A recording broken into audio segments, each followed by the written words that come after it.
네, 그러면 감독님부터 최지우 배우님부터 이렇게 순서대로 인사 한 말씀씩 부탁드리겠습니다. 네, 안녕하세요. 저는 뉴노멀을 연출한 정범식이라고 합니다. 반갑습니다. 꽉 채워주셔서 너무 감사드리고요. 저희 자랑스러운 배우분들 소개시켜드릴게요. 네, 안녕하세요. 현장 역을 맡은 최지우입니다. 네, 안녕하세요 여러분. 뉴노멀에서 기진 역할 맡은 표지훈입니다. 네, 안녕하세요. 저는 인간을 증오하게 된 연진 역할을 맡은 하다인이라고 합니다. 네, 안녕하세요. 영화 뉴노멀에서 승진 역을 맡은 정동원입니다. 반갑습니다.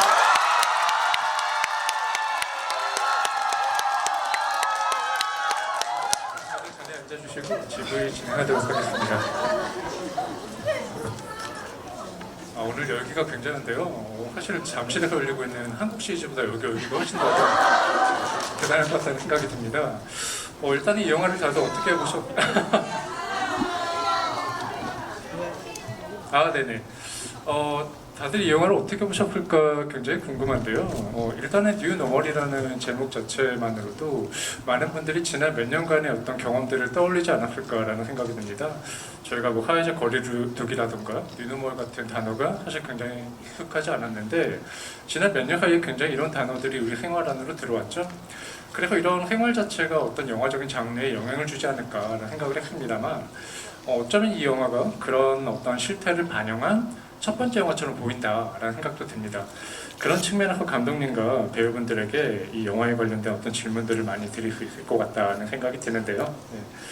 일단은 그 뉴노멀이라는 그 제목 자체를 처음 구상하신 이유가 사실 궁금하기도 합니다. 그래서 정범식 감독님께 처음으로 좀 질문을 드리고 싶은데요. 이 영화가 이제 원래는 원제는 흐름이었다고 들었거든요. 근데 흐름이라는 제목 자체가 원래는 토리하다라는 그 일본 드라마에서 좀 따온 것으로 알고 있어요. 그래서 토리하다라는 제목 자체가 원래는 흐름이라는 의미로 알고 있고요. 그래서 어떻게 보면 그 원제를 흐름이라고 할 수도 있었을 것 같은데 이런 제목 대신에 뉴노멀이라는 제목을 붙인 게 그 코로나19 유행 상황, 그 팬데믹에 영향을 받은 게 아닐까라는 궁금증이 들어요. 그래서 그 제목을 바꾸는 과정에서 분명히 그런 영향을 받았기 때문에 그 결과가 나왔을 것 같은데 그런 과정에 대한 이야기를 좀 들어보고 싶습니다.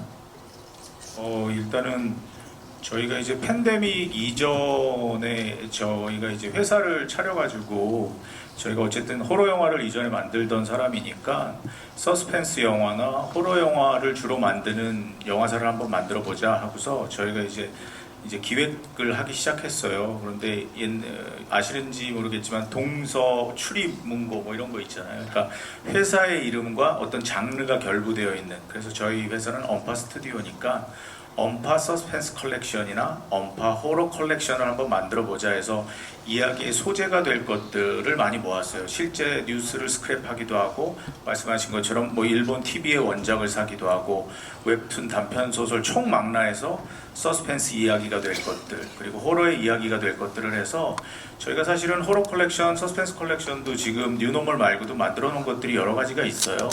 근데 만드는 과정에서 토리하다의 원작들도 있고 모티브가 된 것들도 있는데 뭔가 코로나 팬데믹을 맞이하고 뭔가 비정상적인 어떤 일상들이 이제는 일상이 돼버린 그런 세상으로 점점 가고 있다는 생각이 들어서 새로운 기준, 예전에는 비정상적이었어도 지금은 예를 들면은 좀 안타까운 얘기지만 지금 밤에 산책을 다니실 때 여러 가지 흉흉한 사건 이후에 발소리만 들려도 뒤를 돌아보게 된다고 하더라고요. 근데 사실은 예전에는 그런 일들이 많이 없었잖아요. 근데 한번 그렇게 흉흉하고 섬뜩한 진짜 잊지 말아야 될 사건들이 일어나고 난 뒤에는 언제나 세상 사람들은 그걸 이제 일상으로 받아들이게 되는 거죠. 그렇게 지금 현대사회에서 벌어지고 있는 여러 가지 그 무서운 일들, 이런 일들이 이제는 일상이 공포가 되어버린 세상이다. 그래서 새로운 기준이 되는 노멀이 뉴노멀이다. 어떻게 보면은 뭔가 희망적인 제목처럼 보이지만 사실상은 반어적인 거죠. 이제는 희망이 아니고 절망적인 세상을 우리는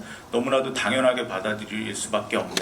그래서 이제 서스펜스 컬렉션의 이제 1탄으로 여러 가지 이야기들을 영감을 받아서 그거를 영화적으로 가공해서 뉴노멀을 만들게 된 것입니다.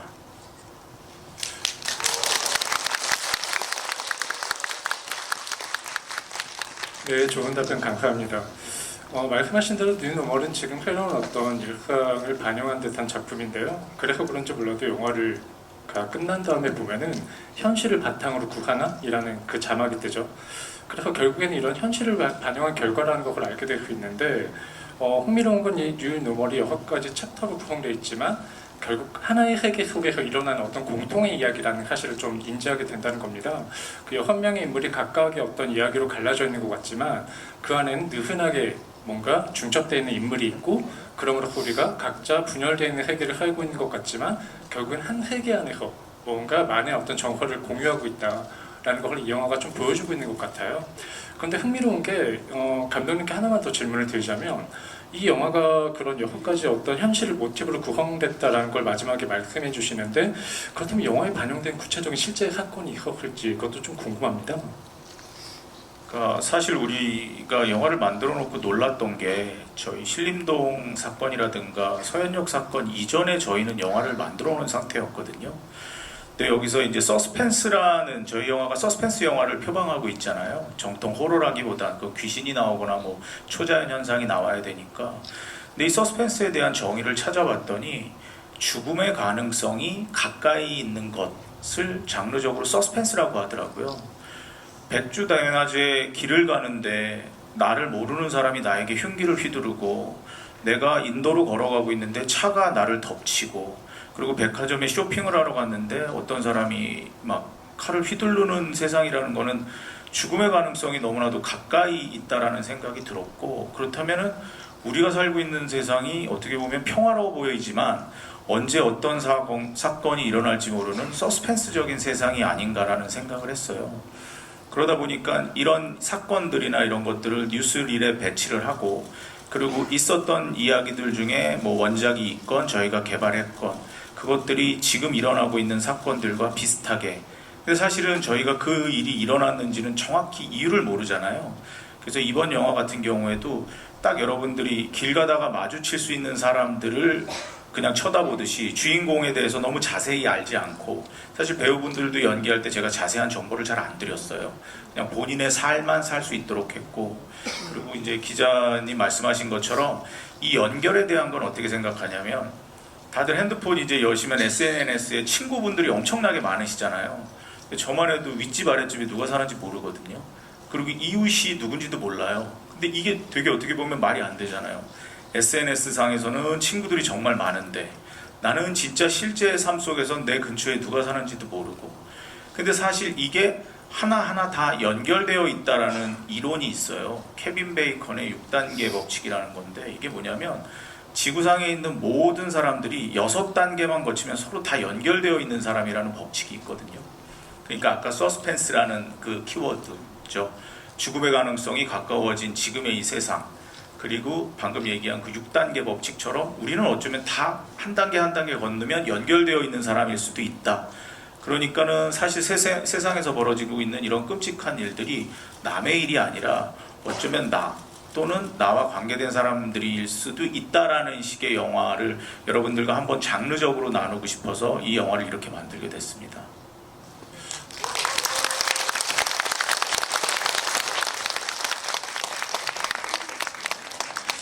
감독님께서 어떻게 이 모든 배우분들을 캐스팅했을까 궁금했는데 이 굉장한 화술로 이 배우분들을 낚았구나. 네. 말씀 너무 잘하시는데요. 이번에는 그래서 이제 배우분들께도 질문을 하나씩 드릴 예정인데 순서는 영화에서 출연하시는 순서대로 제가 질문을 드리도록 하겠습니다. 첫 번째로 제가 최주 배우님께 질문을 드릴 예정인데요.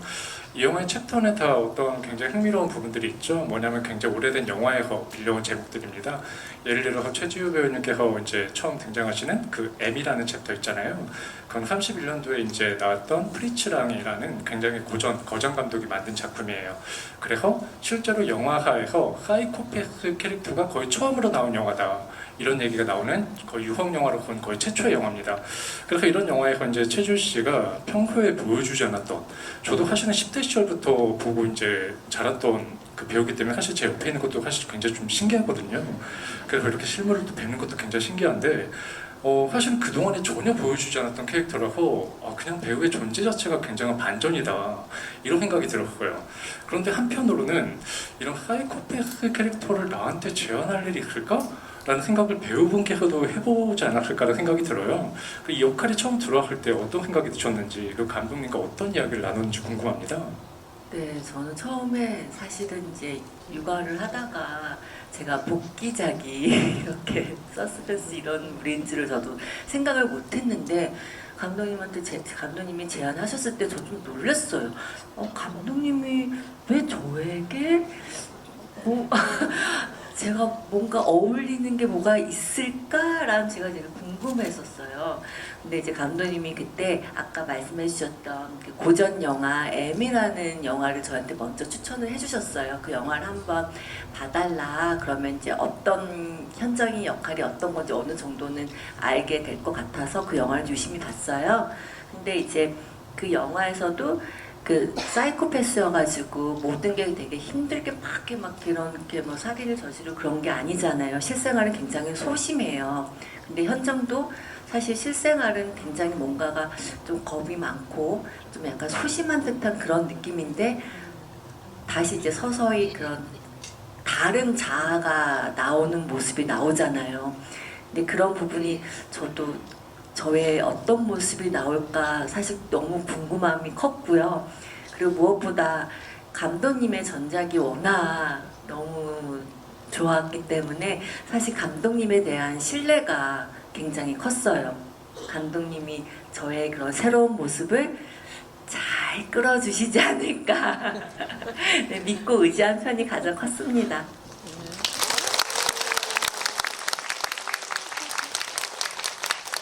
답변하실 때마다 이렇게 또 박수를 쳐주시는 게 약간 콘서트장이고 굉장히 부담스러워요, 근데 그렇죠?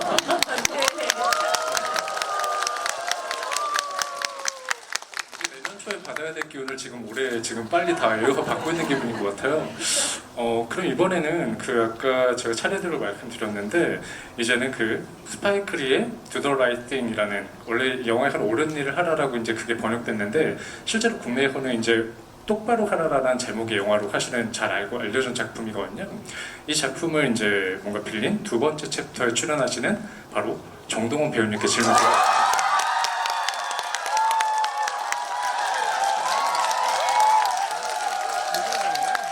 저 질문 잘못하면 오늘 집에 못 갈 것 같아요.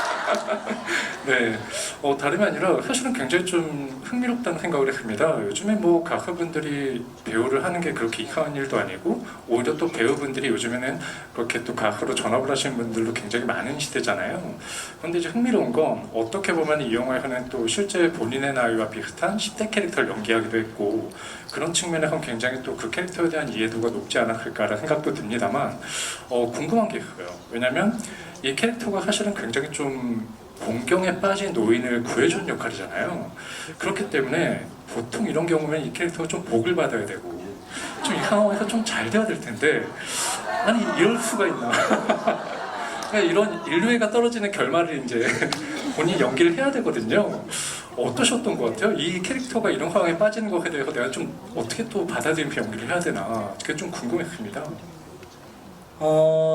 네, 그러니까요. 이제 참 저도 그게 승진이가 착한 일을 옳은 일을 했는데 왜 그렇게 됐을까? 저도 이제 좀 의문이긴 한데요. 근데 이 승진이가 이제 할머니를 도와주면서 그러면서 이 옳은 일을 했지만 이게 꼭 옳은 일을 안 했다고 해서 꼭 그런 일이 일어나는 것도 아니고 옳은 일을 했는데도 그런 일이 일어날 수 있는 거고 그게 현실에서도 이렇게 마주칠 수 있는 그런 상황이잖아요. 그래서 그게 뭔가 승진이가 그렇게 되는 것 자체가 되게 반전인데 그게 되게 현실적으로 이렇게 와닿게 만들어주는 것 같아요. 그런 장면들이. 그래서 저는 일단 저도 승진이가 그렇게 된 거는 왜 그랬는지 잘 모르겠지만 그거는 감독님한테 저도 좀 물어보고 싶긴 한데요.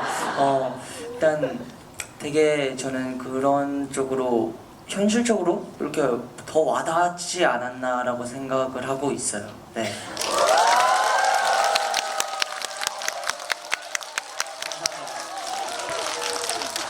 예전에 광화문에서 월드컵 4강 경기를 본 적이 있는데 지금 분위기가 더 뜨거운 것 같습니다. 그리고 이쯤 되면 약간 감독님의 해명이 좀 필요할 것 같아서 감독님의 해명하실 기회를 한번 드리도록 하겠습니다. 네, 왜 그랬냐면 저희가 사실 처음에 이 캐릭터를 두고 제가 고민이 되게 많았어요.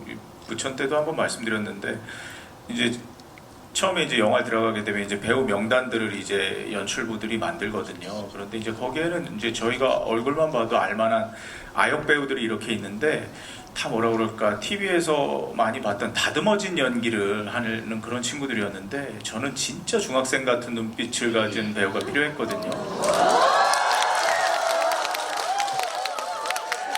그러니까 뭔가 이렇게 진짜 그렇잖아요. 그 나이 또래 아이들을 보면은 어떤 때는 세상에 대한 호기심이 있지만 또 어떤 때는 세상에 대한 두려움이 있고 그리고 어떤 거를 하자고 할 때는 머뭇댐과 이렇게 말 못하고 쭈뼛거림이 있는데 제가 볼 땐 동원이가 그 예를 들면 건물 앞에서 이럴 때 그런 할머니가 들어가자고 할 때 막 어색하게 웃으면서 쭈뼛대는 그런 표정들이 정말 리얼하게 잘 나왔다고 생각하는데 그래서 제 선택이 틀리지 않았다라고 생각이 들었는데 그 이제 마지막에 동원이 얘기한 거에 저도 동의를 하는 게 착한 일을 했다라고 해서 착한 결과가 나오는 거는 조금 안타깝지만 이야기 속에 존재하는 경우가 대부분이라고 생각이 되고 정말 마음을 먹고 내가 옳은 일을 해봐야지라고 했을 때 오히려 반대의 결과가 오는 것이 세상의 이치에서 보면은 그게 좀 더 리얼하게 바라봐지더라고요. 그리고 아까도 말씀드렸다시피 이 영화는 서스펜스, 그러니까 죽음의 가능성이 가까이 있는 세계를 다루다 보니까 동원이의 엔딩이 그렇게 된 거고 사실 동원이의 엔딩은 정확하게 보여지지 않고 그냥 입만 막은 채로 들어갔잖아요. 그래서 예, 제가 볼 때 어머니들이 걱정을 많이 하실 것 같아서 제가 사실은 영상을 찍으려고 했었어요. 어떤 엔딩을 찍으려고 했었냐면 나중에 이건 영화에 들어가지 않고 이제 인터넷이나 이런데 막 이제 원하실 때 보여드리려고 동원이한테는 얘기를 한 건데 거기 이제 문신한 그 형님들이랑 할머니 앞에서 동원이가 즐겁게 노래를 부르고 있는 장면을 저를 이제 원망하시거나 너무 걱정을 하실 때 아니다 사실은 이런 쿠키 영상이 있다라고 했는데 저희가 그 촬영 일정이랑 그때 코로나 때라 너무 이 섭외가 어려웠었어요. 그 장소가 그래가지고 고기 촬영은 못했는데 그런 시나리오가 있었다라는 것은 이 자리를 빌어서 말씀을 드리고 싶네요. 송진이는 살았다고 합니다. 네, 감독님께서 오늘 여기를 무사히 빠져나가셔야겠다는 지금 집념이 약간 느껴지는 것 같기도 하고요. 네, 이번에는 그 표지은 배우님께 이제 질문을 하나 드릴까 하는데요.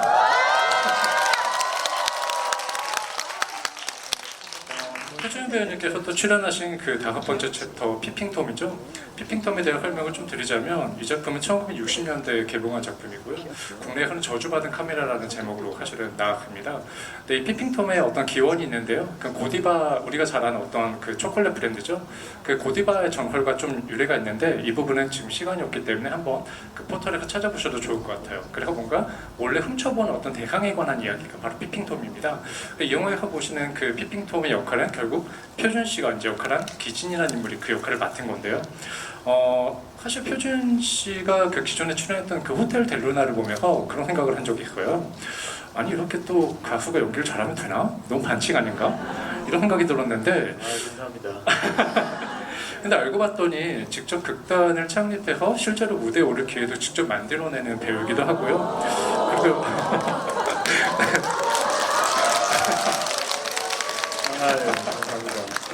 네, 굉장히 나름대로 본인의 어떤 배우로서 연기적 기반을 닦아오려고 스스로 노력하는 배우더라고요. 저는 사실 신서유기도 굉장히 즐겨봤기 때문에 이 배우의 어떤 재밌는 모습만 혹은 연예인으로서 재밌는 모습만 많이 익숙하셨겠지만 배우로서 정말 노력을 많이 하는 배우로 알고 계시면 좋을 것 같습니다. 굉장히 궁금한 측면이 있어요. 사실은 어떻게 보면 기존의 연예인으로서 그리고 가수로서도 왕성하게 활동을 하고 있는데 배우로서 이렇게 뭔가 자신의 연기를 보여주고자 하는 어떤 의지가 굉장히 좀 흥미롭더라고요. 그래서 연기의 매력이 무엇이라 생각하시는지 그게 좀 궁금했습니다. 일단 너무 좋은 얘기를 많이 해주셔가지고 일단 감사하다는 말씀 드리고 싶고요.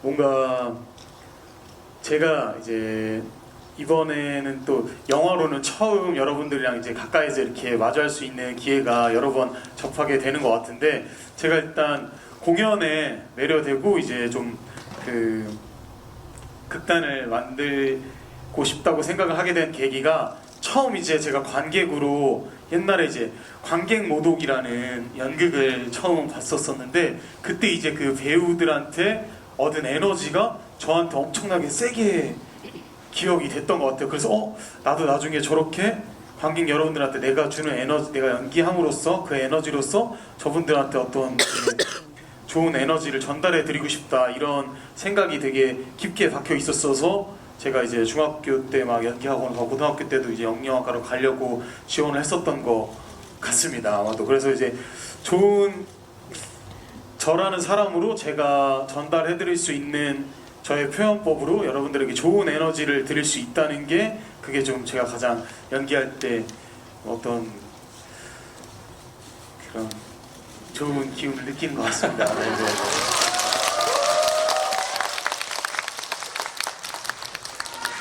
저도 배우로서 생활해 본 게 아니기 때문에 막연히 짐작할 수밖에 없지만, 결국 내가 아닌 남을 연기할 때 나타나는 나의 또 몰랐던 내 자신을 마주하는 그런 어떤 흥미나 쾌감도 있지 않을까. 결국 연기를 하시면 하실수록 나를 더 잘하는 게 어떤 기회가 되지 않을까, 이런 생각을 막연하게 해봅니다. 이번엔 또 하다인 배우님께 질문을 드릴 예정인데요. 하다인 배우님은 마지막에 그 개같은 내 인생이라는 챕터에 나왔죠. 이 제목은 사실은 라셀 스트롬의 굉장히 유명한 원작 스웨덴 영화입니다. 그래서 이 작품에서도 이제 어떻게 보면 그 원제를 따서 이 영화에는 그 캐릭터에 갖다 붙인 것 같은데, 아까 하다인 배우님께서 세상을 뭔가 굉장히 영세하게 된, 굉장히 증오하게 된 캐릭터를 연기했다, 이런 말씀을 앞에 잠깐 주셨죠.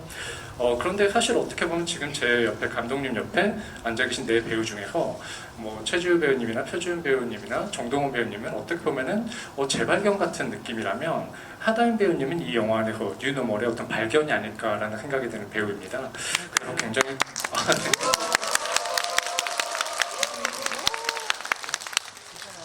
그래서 제가 오늘 태어나서 가장 많은 박수를 받는 것 같아서 그래서 집에 가서 일기를 써야 될 것 같습니다. 그런데 그래서 결국 이 영화를 통해서 가장 또 강한 어떤 인상을 남기는 기회가 되지 않을까라는 생각이 드는데요. 사실은 뉴 노멀이 첫 번째 장편 영화 출연작인 걸로 알고 있어요. 그래서 어떻게 보면 과거에 흥미로운 게, 원래는 그 전에 다른 영화 오디션으로 정범식 감독님을 만난 것으로 알고 있는데, 그 오디션에서 남긴 인상으로 뉴 노멀 캐스팅 제안이 들어왔다고 들었습니다. 그리고 이 영화로 또 극중 캐스팅, 그 역할을, 연신한 역할을 맡기 위해서 한 8kg 정도 또 체중 감량도 하셨다는 얘기를 들었고, 굉장히 많은 노력을 기울였다고 들었어요. 그래서 어떻게 보면 이 영화를 결국 실제로 나의 모습을 스크린에서 보는 그 감정이 어땠을지, 그리고 이렇게 또 영화를 봐주신 관객과 마주하는 그 순간에 또 감정이 어떨지 사실 굉장히 또 궁금합니다. 네. 사실 영화 캐스팅 되고 나서부터는 이렇게 멋진 선배님들, 매력적인 배우님들, 또 무엇보다 좋은 감독님과 작업할 수 있는 게 어깨에 굉장히 많은 부담이 있었어요. 그래서 아까 말씀하신 8kg 부분도 감독님께서 이 연진이란 인물은 워낙 캐릭터 자체가 스타일이 독특해서 그 스타일 느낌이 나려면 당신 제가 조금 통통했어가지고 조금 빼는 게 좋겠다는 조언을 받아서 얼른 캐릭터를 위해서 8kg를 감량하고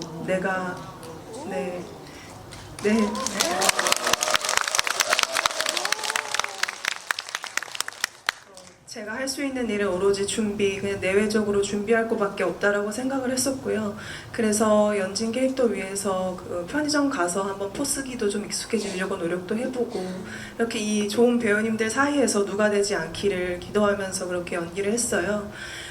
그러고 나서 극장에서 보니까 되게 인물들이 한 명 한 명 다 고립되어 있는 게 무언가 외롭고, 감독님께서도 저한테 다른 어떤 배우님들의 것들을 분석하지 말고 오로지 너의 삶을 살면 영화는 감독님인 내가 알아서 연결을 시키고 현실을 반영을 하겠다라는 말을 들은 적이 있거든요. 그래서 저는 감독님만 믿고 캐릭터를 준비를 했었는데, 영화를 보니까 정말로 저의 인생을 살고 보니까 진짜 현실이 좀 담겨 있고, 끝에 말세다 말세 약간 이런 말이 저는 나오더라고요. 그래서 저희 영화도 아마 웰메이드 말세 스릴러 이렇게 되지 않았나 싶어요.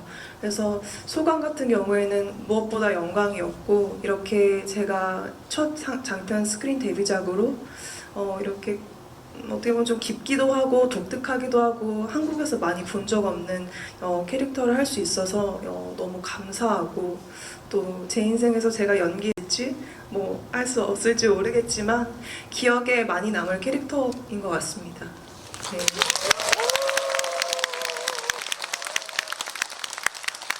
네, 좋은 답변 감사합니다.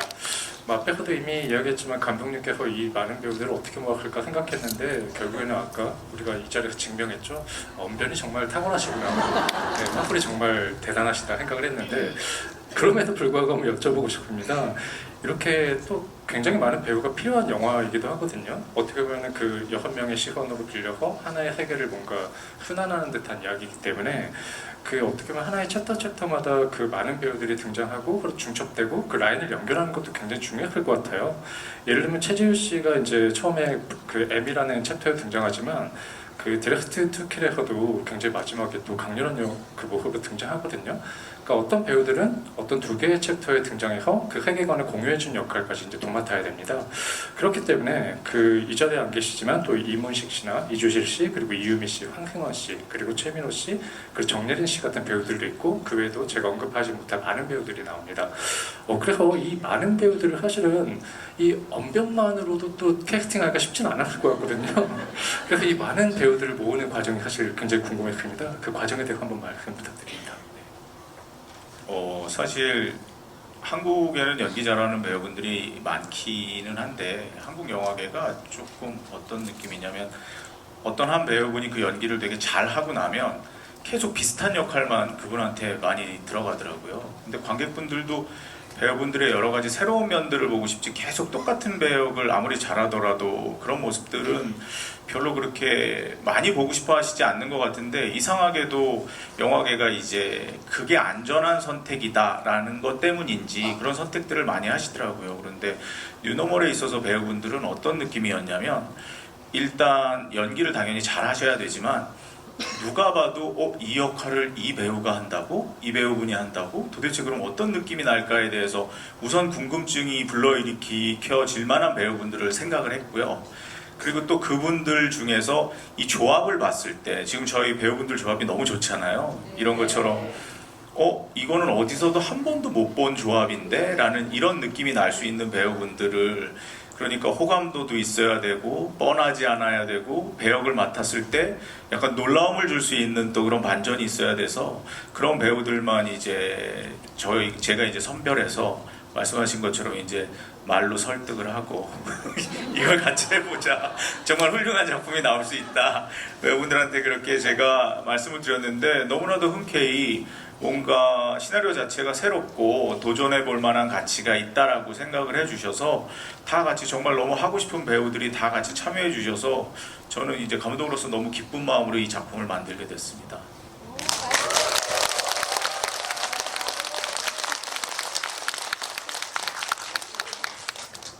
그리고 흥미로운 게 이 영화의 제목이 뉴 노멀인데 내 배우분 모두 다 어떻게 보면 이 영화가 또 하나의 뉴 노멀이 된 것 같다는 생각이 들거든요. 굉장히 오랜만에 복귀하시기도 했고 사실은 또 표준 배우님 같은 경우는 해병대 전역 이후에 또 이렇게 하는 공식적인 자리이기도 하고 첫 번째 영화이기도 하고요. 하다인 배우님은 아까 말씀하신 것처럼 첫 번째 장편 영화이고 굉장히 좋은 기억이 남을 것 같다는 말씀 주셨고 종동원 배우님 역시 마찬가지로 자리를 또 찾게 된 어떤 영화로 이런 공식 자리를 또 찾게 된 건 처음일 것 같다는 생각이 들거든요. 그래서 갑자기 또 그런 궁금증이 드네요. 그 정동원 배우님 같은 경우는 이렇게 스크린으로 자기 모습을 보는 건 처음이었을 것 같거든요. 그렇게 마주하는 모습이 사실은 그 베테랑 배우분들도 시가일 때 다들 그렇게 떨리신다고 하더라고요. 자기 모습을 보는 게 그렇게 어색할 수가 없다는 말씀을 하시는데 어떠셨나요? 그 첫 경험이 좀 궁금합니다. 네. 저도 그러니까 저는 이거 찍었을 때 당시의 얼굴이랑 지금 얼굴이랑 또 느낌이 너무 다르잖아요. 그때 젖살도 안 빠지고 좀 쌍꺼풀도 안 진하고 그래서 그때 모습을 보는데 제가 봐도 좀 저땐 저랬구나 조금 귀엽네라는 생각이 들 때가 있어요. 지금 옛날 모습이라서 그래가지고 저는 되게 좀 보는 게 어색하기도 하지만 그리고 어색하기도 하고 이런 자리도 처음이라서 굉장히 지금도 떨린 상태거든요. 네, 떨리고 있는 상태라서 되게 긴장도 많이 하는데 근데 또 제 아기 때 모습을 또 영화에 이렇게 제가 담을 수 있다는 네. 뭐라고요? 지금은 아기는 아니고요. 고등학생이니까 이제 어렸을 때 모습을 또 스크린에 이렇게 제가 담을 수 있다는 것 자체가 너무 영광이기 때문에 항상 일단 저를 캐스팅해 주신 감독님한테 너무 항상 감사한 생각을 하고 있어요. 그리고 또 이렇게 스크린에 제가 정말 영광이죠. 처음인데 이렇게 좋은 자리에 좋은 선배님들과 이렇게 같이 작품을 할 수 있다는 것 자체가 너무 영광이라서 하루하루 지금 이렇게 시사회 할 때도 그렇고 오늘도 그렇고 너무 즐거운 마음으로 참여하고 있습니다. 네.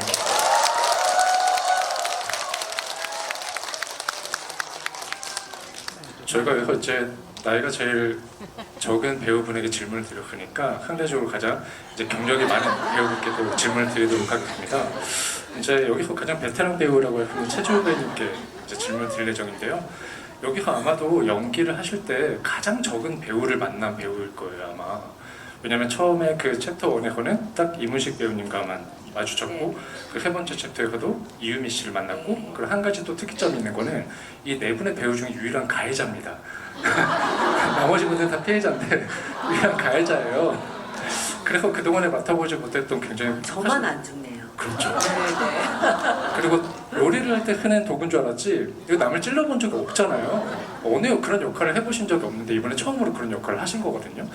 근데 어떻게 보면 그런 게 중요하다기보다는 연극적인 어떤 합을 맞춰보는 연기가 굉장히 중요했을 것 같아요.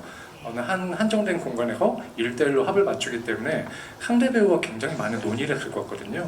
이 자리에 안 계신 그 이문식 배우님과 또 이유미 배우님과 많은 대화가 필요했을 것 같았는데 어땠는지 그 과정이 궁금합니다.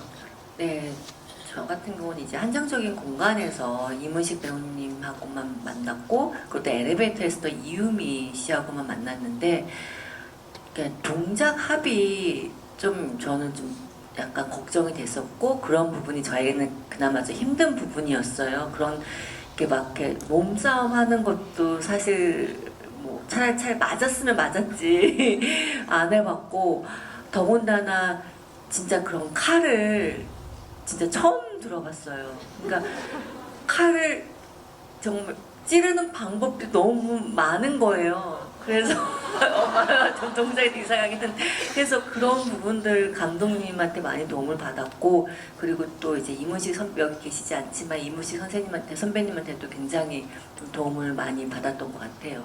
그리고 또 엘리베이터 씬에서는 이유미 씨가 되게 여리여리한데 되게 순간 집중력이 굉장히 좋더라고요. 네, 그래서 제가 약간 그 표정에 따라갈 수밖에 없었어요. 그래서 많은 도움을 받았던 것 같아요.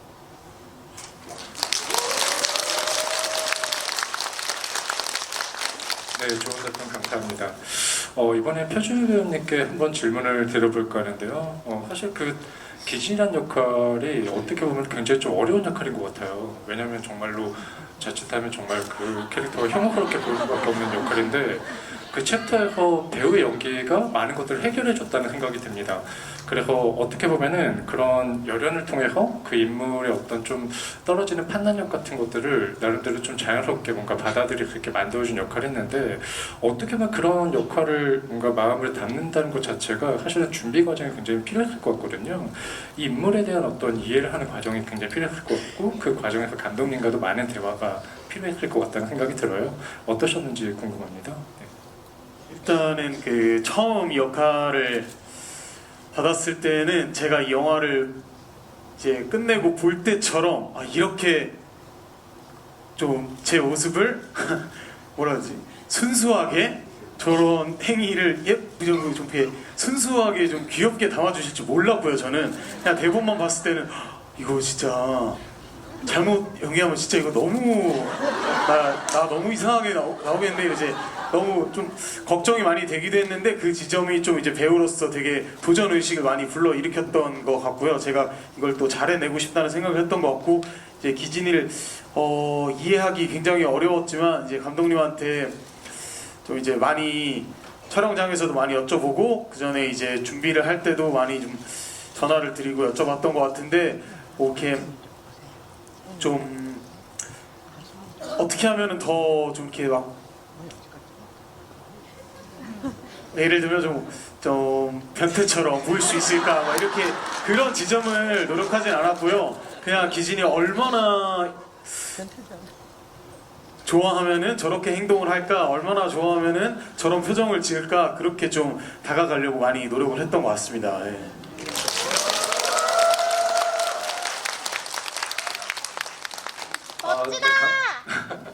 네, 감독님께서 약간의 또 옆에서 해명을 하시겠다고 하셔가지고 감독님의 해명 타임을 한번 더 받아보도록 하겠습니다. 그러니까 사실 이게 파렴치한 로맨스를 이제 혼자 하는 거고 혼자 상상을 하는 건데 그러니까 무슨 범죄라든가 이런 게 아니라 모든 것을 이제 장르 안에서 즐기실 수 있게 저희가 만들었고요. 그리고 뭐냐면 맨 마지막에 그 상상에 대한 대가로 진짜 철퇴를 내리맞잖아요.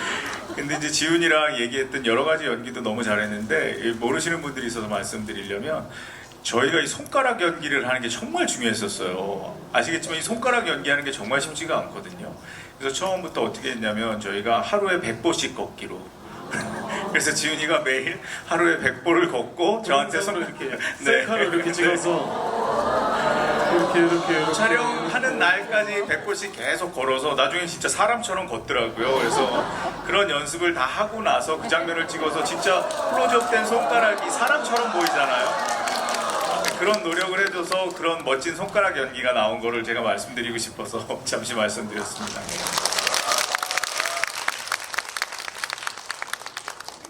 그만큼 또 배우의 헌신적인 연기도 있었지만 또 감독님의 나름의 배려의 연출도 굉장히 컸던 것 같고요.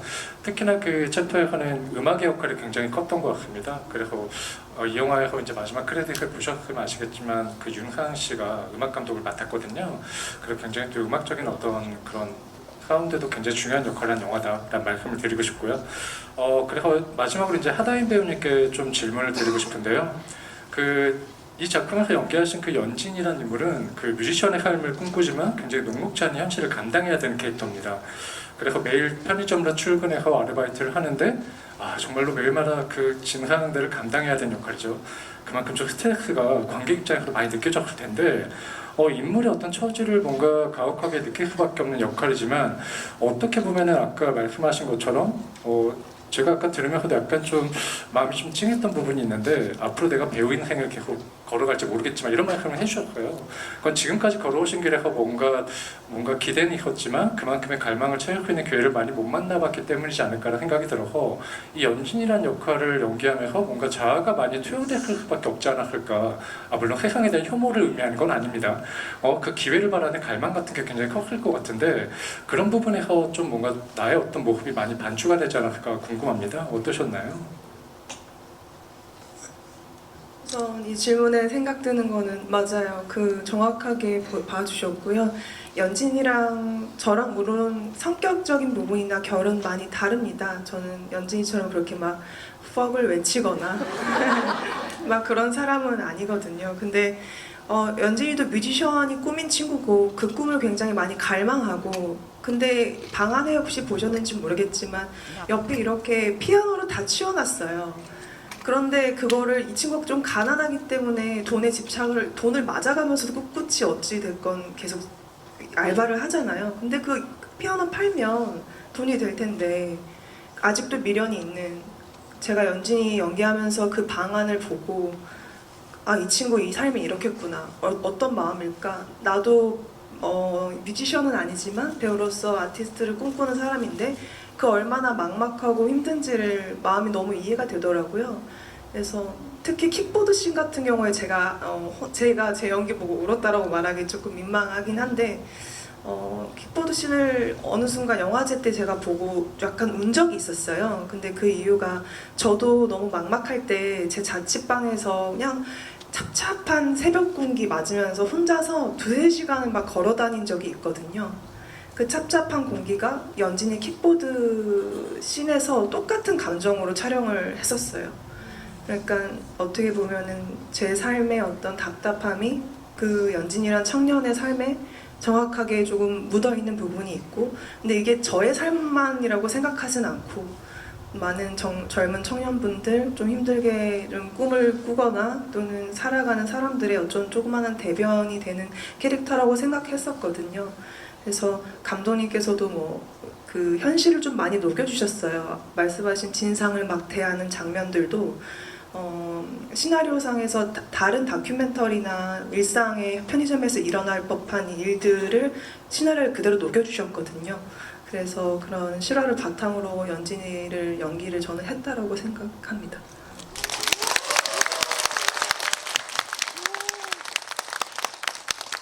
네, 이제 시간 관계상 질문을 맞춰야 될 것 같은데요. 이 시간이 영원했으면 좋겠지만 네, 어쩔 수 없이 극장문은 닫힐 시간이 다가오고 있습니다. 그래서 마지막으로 이제 감독님부터 이제 최주일 배우님부터 차례대로 이제 마지막 인사를 부탁드릴 예정인데요. 이 영화는 사실 굉장히 위압적인 어떤 상황들을 그리고 있지만 단순히 인류애가 떨어지는 어떤 삶의 바다들이라고 강요한 영화는 아닌 것 같습니다.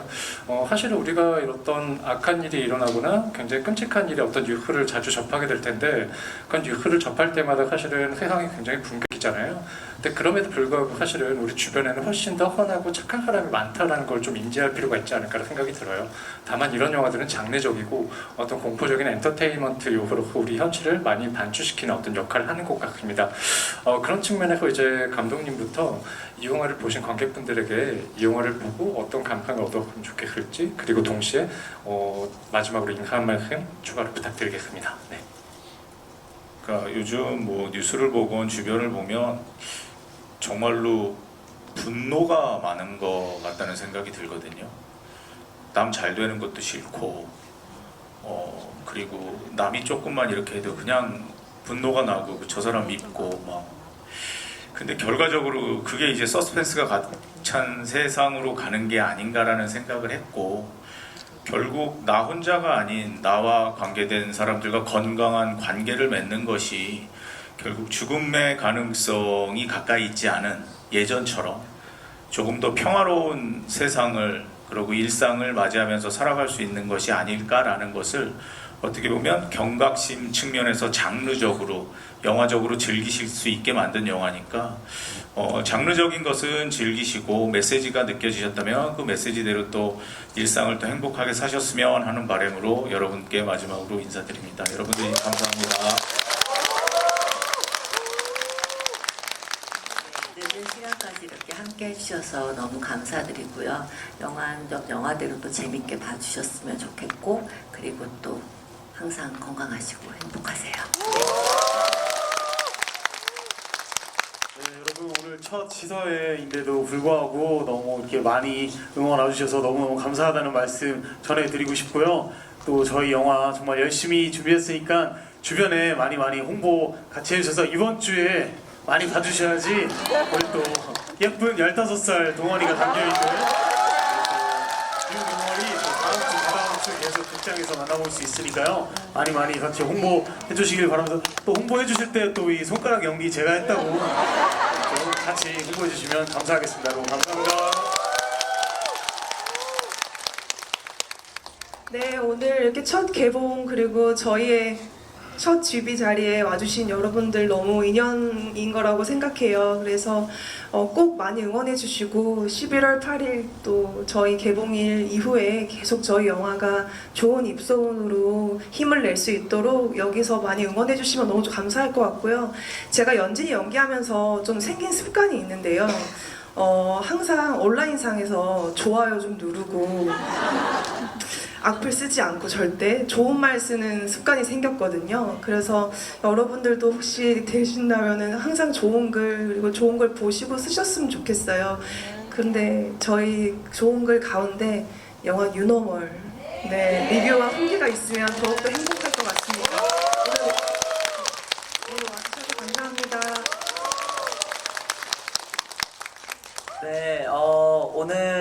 이렇게 또 첫 개봉한 날인데 많은 분들 시간 내주셔서 너무너무 감사드리고요. 오늘 저도 이렇게 대선배님 분들과 이렇게 같은 작품을 통해서 여러분에게 이렇게 얘기도 할 수 있고 여러분 만나뵐 수 있어서 너무너무 즐거운 시간이었고요. 여러분 이번 주 안에 많이 봐주셔야 저희 영화가 영화관에 오래 걸려 있을 수 있습니다. 아시겠죠? 여러분 잘해주실 거라 믿고 네 저희도 계속 열심히 홍보하도록 하겠습니다. 오늘 즐거운 시간 되셨으면 좋겠습니다. 감사합니다. 마지막으로 배우분들과 같이 보면서 단체로 사진을 찍을 예정이니까요. 다들 자리에 참석해 주시면 감사하겠습니다. 네. 네네. 그리고 말씀하신 것처럼 그 N차 관람, 그 N차 관람을 다음에도 계속해 주시면 감사하겠습니다.